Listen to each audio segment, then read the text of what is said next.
마가복음 9장. 예수께서 또 말씀하셨다. 내가 분명히 여러분에게 말합니다. 여기 서 있는 사람들 중에는 죽기 전에 하나님의 나라가 큰 권능으로 임하는 것을 볼 자들도 있을 것입니다. 그로부터 엿새 후 예수께서 베드로와 야고보와 요한만 따로 데리고 높은 산으로 올라가셨다. 거기에는 그들 외에는 아무도 없었다. 그런데 갑자기 제자들이 보는 앞에서 예수의 모습이 변하였다. 예수의 옷은 눈이 부실 정도로 하얗게 빛났는데 세상에 그 누구도 그보다 더 하얗게 만들 수 없을 만큼 새하얗게 빛났다. 그리고 제자들 앞에 홀연 엘리야와 모세가 나타나더니 예수와 말을 주고받았다. 그런 광경을 보고 베드로가 예수께 말했다. 선생님, 여기 있으니 정말로 좋습니다. 저희가 여기에 초막 세 채를 짓는 것이 어떻습니까? 한 채는 선생님을 위해서, 한 채는 모세를 위해서, 그리고 한 채는 엘리야를 위해서 짓고 싶습니다. 베드로는 정신이 하나도 없어서 자신이 무슨 말을 하고 있는지도 몰랐다. 다른 두 제자들도 큰 두려움에 사로잡혀 있었다. 그때 구름이 몰려와 그들을 덮더니 구름 속에서 목소리가 들려왔다. 이는 내가 사랑하는 내 아들이다. 그러니 너희는 그의 말을 들어라. 제자들이 문득 주위를 둘러보니 모세와 엘리야는 온데간데 없고 오직 예수만이 자신들 곁에 서 계셨다. 일행이 산에서 내려올 때 예수께서 세 제자에게 당부하셨다. 인자가 죽었다가 다시 살아날 때까지는 지금 본 것을 아무에게도 말하지 말아라. 세 제자들은 이 일을 마음에 담아두었다. 그러나 자기들끼리는 죽었다가 다시 살아난다는 예수님의 그 말이 무엇을 뜻하는 것인지에 대해 서로 의견을 주고받았다. 그러다가 제자들이 예수께 물었다. 선생님, 율법 교사들은 어찌하여 엘리야가 먼저 와야 한다고 말합니까? 예수께서 대답하셨다. 확실히 엘리야가 먼저 와서 모든 것을 회복시킨다. 그런데 성경에는 또 인자가 많은 고난을 당하며 멸시를 받을 것이라고 기록되어 있는데 그건 어찌 된 일이냐. 그러므로 내가 너희에게 말한다. 엘리야는 이미 왔다. 그렇지만 그를 두고 성경에 기록된 대로 사람들은 그를 자기들 마음대로 함부로 대했다. 예수 일행이 산 아래로 내려와 보니 거기에 남아있었던 다른 제자들이 군중들의 에워싸인 채 율법 교사들과 논쟁을 하고 있었다. 사람들이 예수를 보자마자 모두들 몹시 놀라 달려와 인사를 했다. 예수께서 그들에게 물으셨다. 무엇을 두고 이렇게 논쟁을 하고 있었습니까? 무리 가운데 한 사람이 나서서 예수께 대답했다. 선생님, 제가 선생님께 보이려고 제 아들을 데려왔습니다. 그 아이는 귀신 들려 말을 못합니다. 게다가 발작이 일어나면 땅바닥에 넘어져 뒹굽니다. 거품을 내뿜고 이를 갈며 몸이 뻣뻣해집니다. 그래서 선생님의 제자들에게 귀신을 쫓아내달라고 간청했지만 그들은 쫓아내지 못했습니다. 그 말을 듣고 예수께서 말씀하셨다. 이 믿음 없는 세대여, 내가 얼마나 오래 당신들과 함께 있어야 하겠소. 언제까지 당신들에 대해 참아야 하겠소. 그 아이를 당장 내게로 데려오시오. 사람들이 그 아이를 예수께 데려왔다. 그동안 아이를 사로잡고 있던 귀신은 예수를 보자마자 아이에게 심한 발작을 일으켰다. 아이는 땅에 넘어져 거품을 흘리며 뒹굴었다. 예수께서 아이의 아버지에게 물으셨다. 이 아이가 이렇게 된 지는 얼마나 되었소? 아이 아버지가 대답했다. 어릴 때부터입니다. 한번 발작이 일어나면 아이는 불속이나 물속으로 마구 뛰어들어 죽을 고비도 아주 많이 넘겼습니다. 그러니 선생님께서 하실 수만 있다면 저희에게 자비를 베풀어 주십시오. 예수께서 그에게 말씀하셨다. 보시오.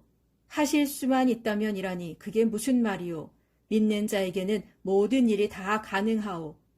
그러자 아이 아버지가 즉시 큰 소리로 말했다. 제가 믿습니다. 믿음이 부족한 저를 도와주십시오. 예수께서 사람들이 점점 몰려드는 것을 보시고 악한 귀신을 꾸짖으셨다. 말 못하게 하고 듣지 못하게 하는 귀신아, 내가 네게 명령한다. 그 아이에게서 당장 나와 다시는 들어가지 말라. 그러자 귀신은 큰 소리를 지르며 아이에게 심한 발작을 한번 일으키더니 아이의 몸에서 곧장 빠져나갔다. 아이는 쓰러진 채로 죽은 듯이 누워 있었다. 그 모습을 보고 많은 사람들이 아이가 죽었네 라고 말했다. 그러나 예수께서 아이의 손을 잡아 일으키시자 아이가 자리에서 일어났다. 예수께서 집 안으로 들어가셨을 때 제자들이 따로 물었다. 선생님, 저희는 왜 그 귀신을 쫓아낼 수 없었습니까? 예수께서 제자들에게 대답하셨다. 이런 부류의 귀신은 오직 기도로서만 쫓아낼 수 있다. 예수 일행은 그 지역을 떠나 갈릴리 지방을 가로질러 갔다. 예수께서는 자신들의 행방을 누구에게도 알리고 싶어 하지 않으셨다. 제자들을 가르치는 중이었기 때문이다. 예수께서 제자들에게 말씀하셨다. 인자는 배신당하여 사람들에게 넘겨질 것이다. 그들은 인자를 죽이겠지만 인자는 사흘 만에 다시 살아날 것이다.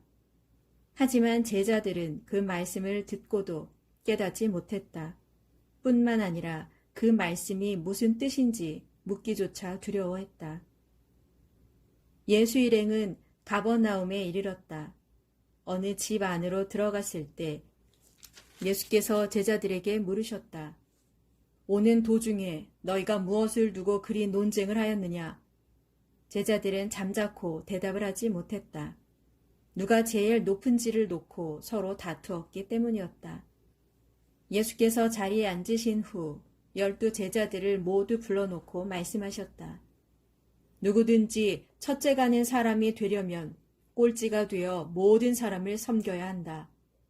그러면서 예수께서는 어린아이 하나를 데려다가 팔에 안으시고 말씀하셨다. 누구든지 내 이름으로 이런 어린아이 하나를 영접하면 곧 나를 영접하는 것이다. 또 누구든지 나를 영접하는 사람은 나보다는 나를 보내신 내 아버지를 영접하는 것이다.